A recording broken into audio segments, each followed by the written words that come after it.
Hi, welcome to my video on the Honda Nighthawk 750. In this video, I'm going to keep it as brief as possible, but I will be covering a lot of material. I'll be replacing the front and rear tires, the drive chain and sprockets, along with removing the carburetor, cleaning them up, and getting the bike running well. Any other service or maintenance adjustments that need to be done along the way will also be included. I really look forward to learning about the Honda Nighthawk 750, and I hope you enjoy the video. First up on deck, I'm going to replace the front tire. Since the rear of the bike will be apart a lot longer than the front, I need to send the wheels out to have the tires installed. So looking at section 10, talks about the front wheel removal, asks us to support the bike properly, and then we'll follow the steps in order. Essentially it goes like this. Surprisingly few tools to take the front wheel off this bike. We'll remove this front nut, the pinch bolts on both sides. Make sure the caliper is away from the brake rotor. Take the speedometer apart, and then once this axle slides out, we should be able to drop the wheel out of the way, reckoning with the speedometer and a spacer or a collar on each side. So I'll get the camera positioned for the work and we'll get the job. Alright, here we go. So first off, we'll remove the center bolt. I'm going to leave part of that in there in case I need to tap that up. Get that axle to move. Put in a handful of threads.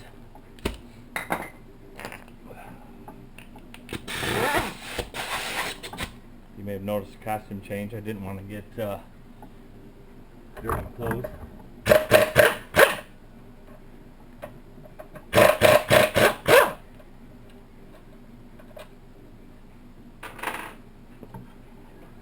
Okay, that's so good for you.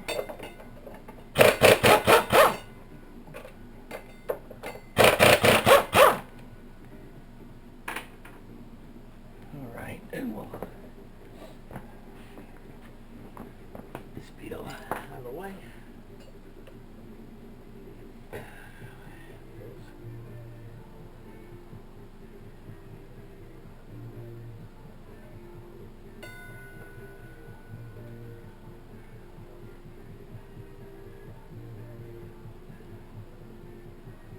Maybe I'll bring you over. Take a look. So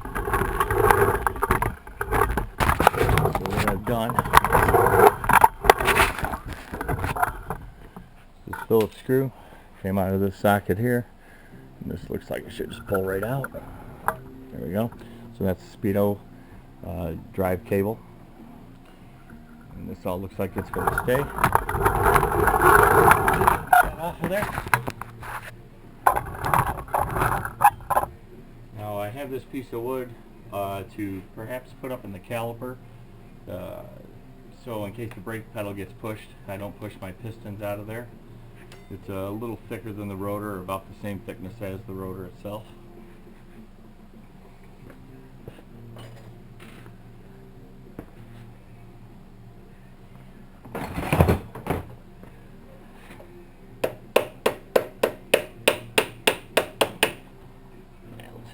Come out of there nice. Okay,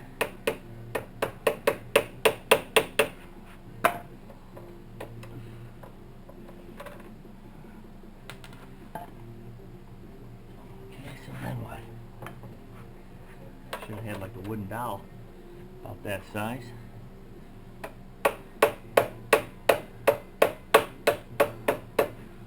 About all I can get doing that way.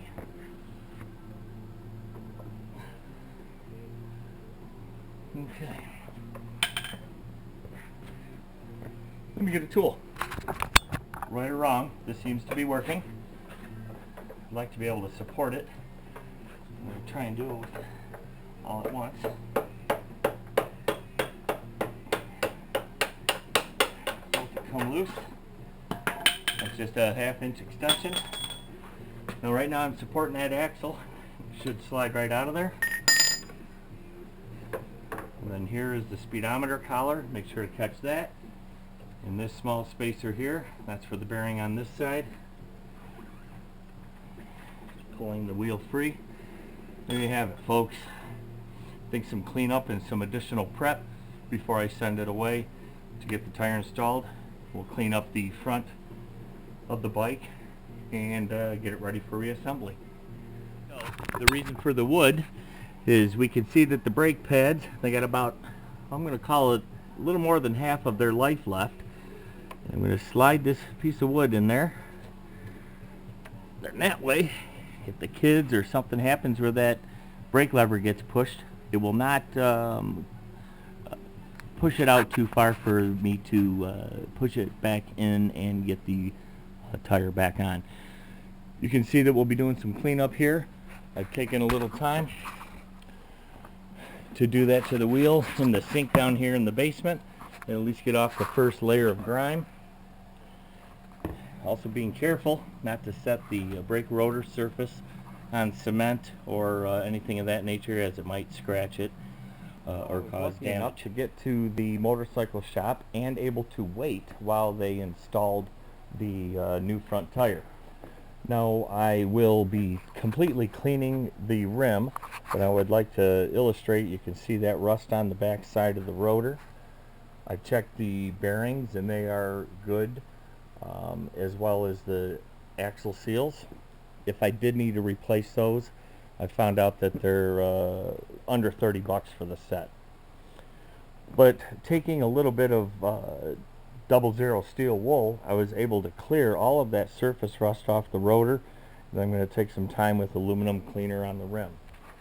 Coming over here to the bike, I'm going to take this fender off, and since I don't know if the shocks are going to be loaded differently, I went ahead and put the axle back in. That way it keeps it straight, so hopefully it'll help me remove this without any damage. Then I'll really be able to get inside here, clean everything up, and ready for reassembly on the front fork side. Additionally, I'll be cleaning and inspecting the speedometer drive unit and just clean up on the other components for the front axle.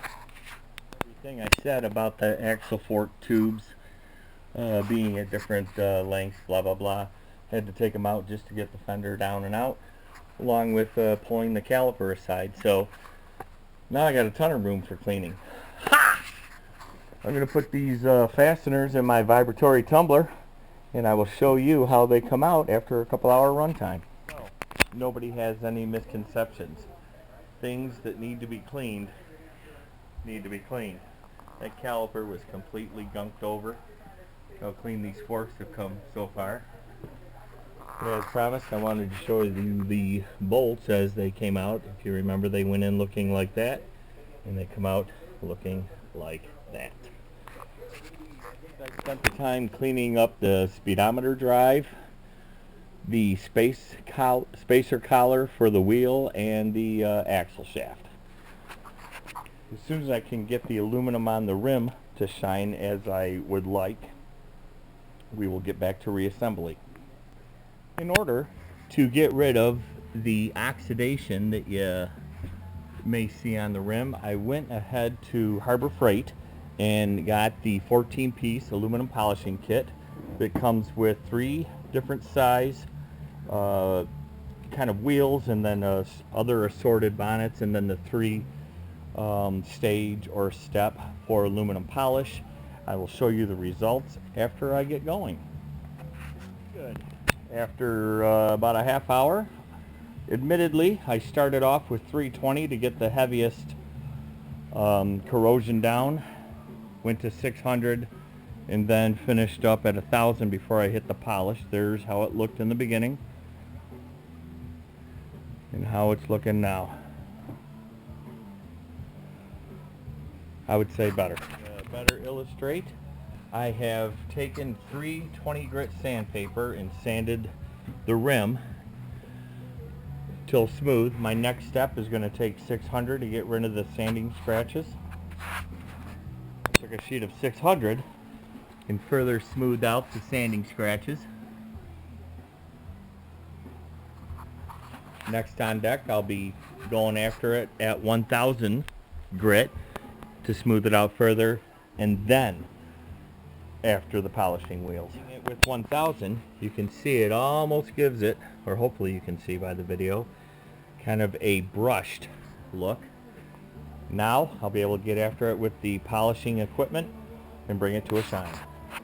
After 2 stages of the polish, the third and final stage is using the fine polishing bar and on a smaller wheel, and I will show you the results immediately following. Product. I don't know how easy it is to see through the video, but now I am completely satisfied with putting that back together now.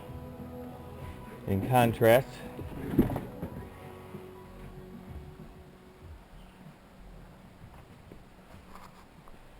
we're going to have to do the same thing here to this guy. For careful consideration, I have decided that I'm going to paint the spokes of this wheel, and I've chosen the hammered black, which has a little bit of a silver tone to it. We'll see how she looks. The product looks like this. I've taken the rotor off and went ahead and painted the center section. Going back together, you need to have thread locker and torque specifications.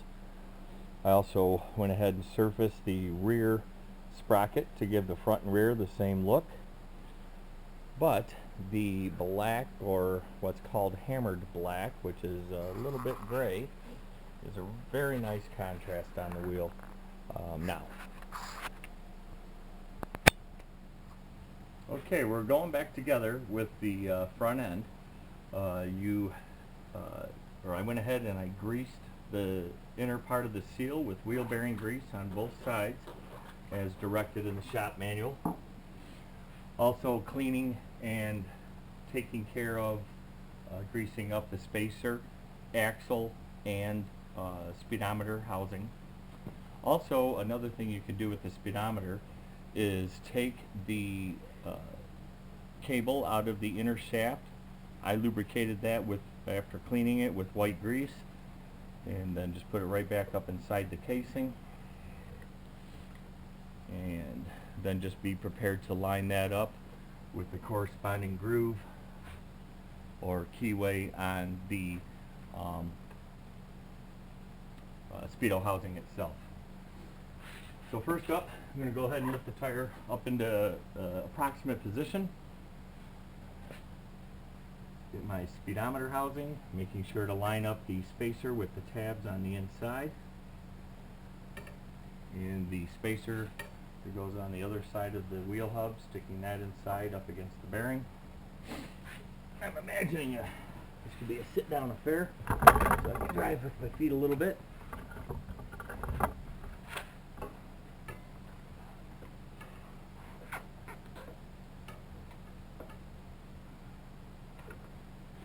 Up. There we go. And that stays lined up, and then there's a tab. I want that to not spin forward. So I should go on to say that there is a notch on the front fork that is aligned with the tab on the speedometer housing. It keeps that housing from rotating forward while the bike's underway.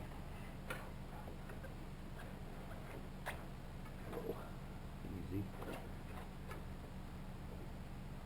I should grab my little hammer.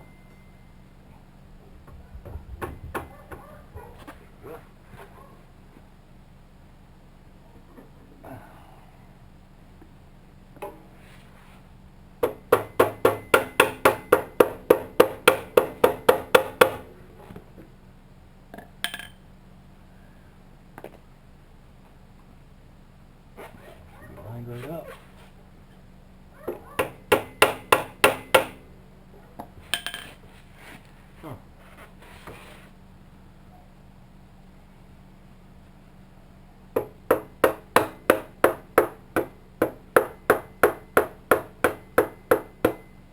Alright, front axle is in.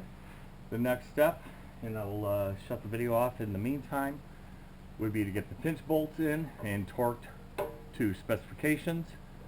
We'll install the speedometer drive. As you can see, it's already chocking it up into position there. All right.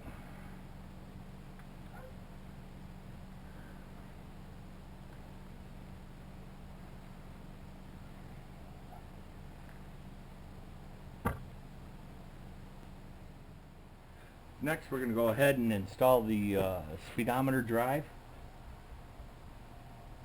You know what, I'm going to go ahead and do the caliper first.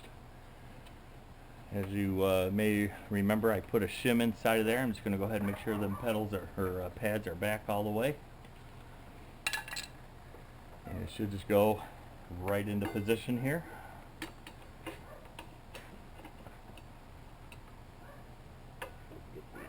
Knock the pad off with the rotor.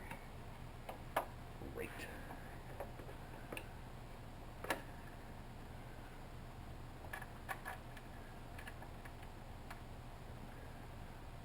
Now the pads on this were a little over half available pad left.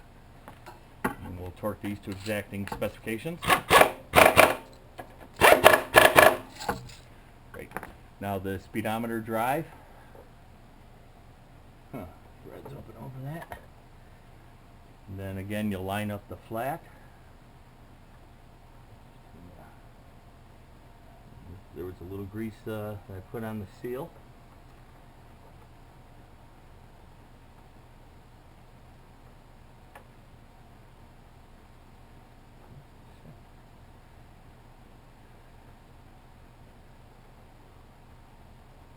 They should just line right up for crying out loud. There we go. That's held in with this Phillips screw. We'll get that tightened up and be good to go.